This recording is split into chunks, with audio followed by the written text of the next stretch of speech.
I'd like to take a moment to talk about this black and white comic strip that I've started to work on. This is just a little project that I would like to do for the next few months. It's going to consist of about 90 pages of black and white art, and each sheet will be two comic strips.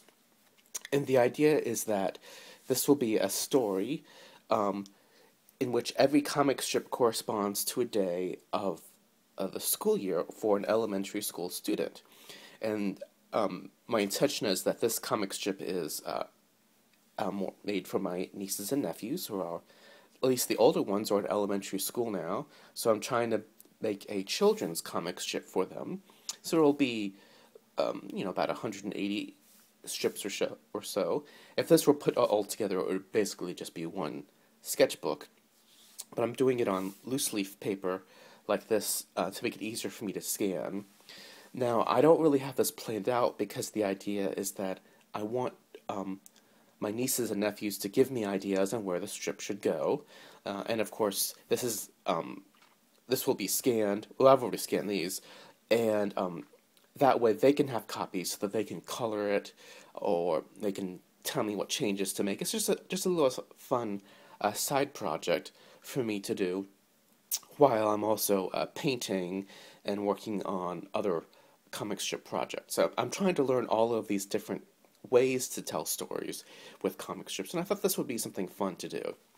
So actually I have this chart of the elementary school year, and I figured out what days they're in school and how many.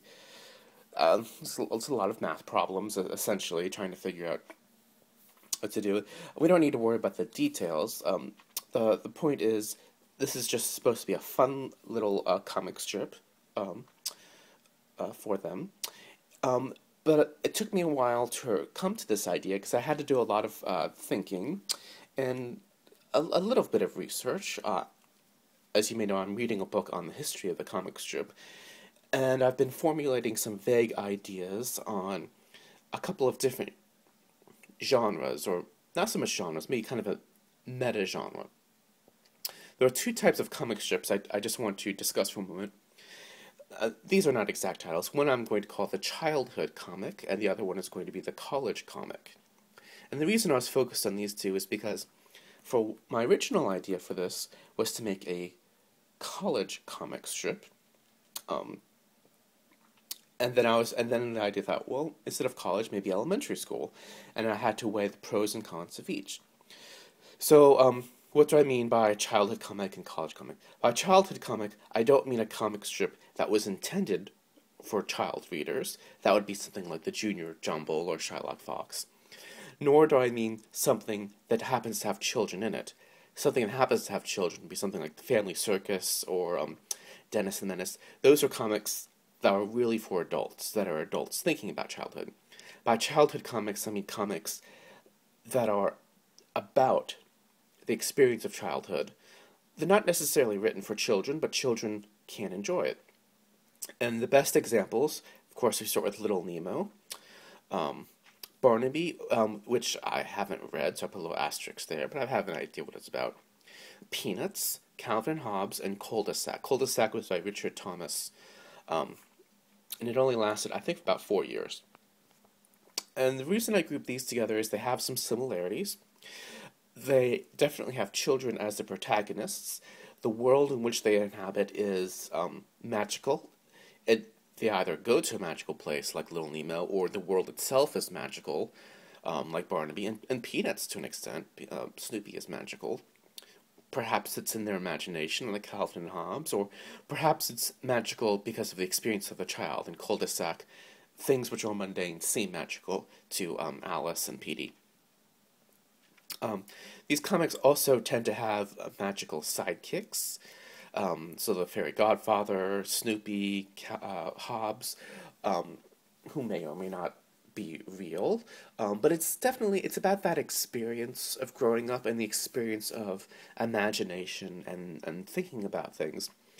And so they may involve going to school or going to dreamland, but that's just the setting. That's what they're really about, is childhood. Now, by college comic, what I mean is the youth countercultural comic. So this could also apply to high school students. This could apply to servicemen who are overseas during certain time periods, just young people in general. And I broke these apart into two categories. One is the countercultural strip. So we start with Little Abner, which was countercultural for the 30s and 40s. Pogo was very countercultural from the early 1950s. I go Pogo. I like Ike. Peanuts was countercultural, I would say, in the 1950s, definitely. Doonesbury, I put an asterisk by it. In a sense, I'm sure it was countercultural in the 1970s. The thing with Doonesbury is I've tried many times. It is, in my opinion, unreadable. It's trying to be political, but it doesn't really seem to be a story. I'm not sure that's actually using the comic strip medium to its fullest. But I did put it on the list. The other type of college comic strip would be comics that were made by a college student and which may or may not have transitioned to a regular comic strip. So I believe Thorn transitioned to Bone in a way, Jeff Smith. The Academia Waltz sort of became Bloom County. Liberty Meadows, I don't remember its original name. We could also throw things in there like Puck, and a few others. Now, the college comic strip is obviously a much wider variety. It could be anything, but they do tend to have satire. It tends to be imaginative and, above all, countercultural. So at first I was thinking of doing a college comic strip, and I looked at sort of the generic college style. And so once again, a college newspaper is usually 5 days a week. A semester is around 15 weeks.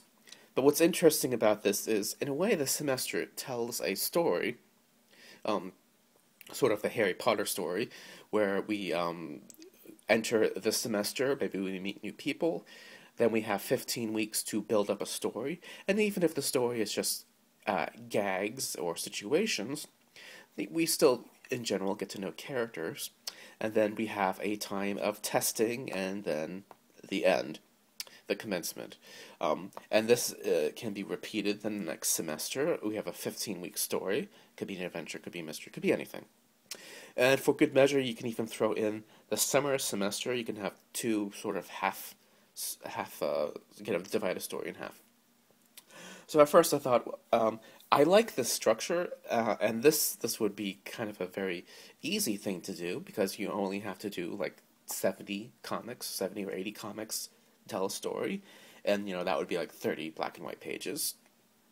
But I thought instead I'm going to do a childhood comic, because this way I can get input from my nieces and nephews, and this comic strip is intended for them, so I'm trying to come up with things that they would find funny, or if not funny, at least amusing, maybe at least fun to color.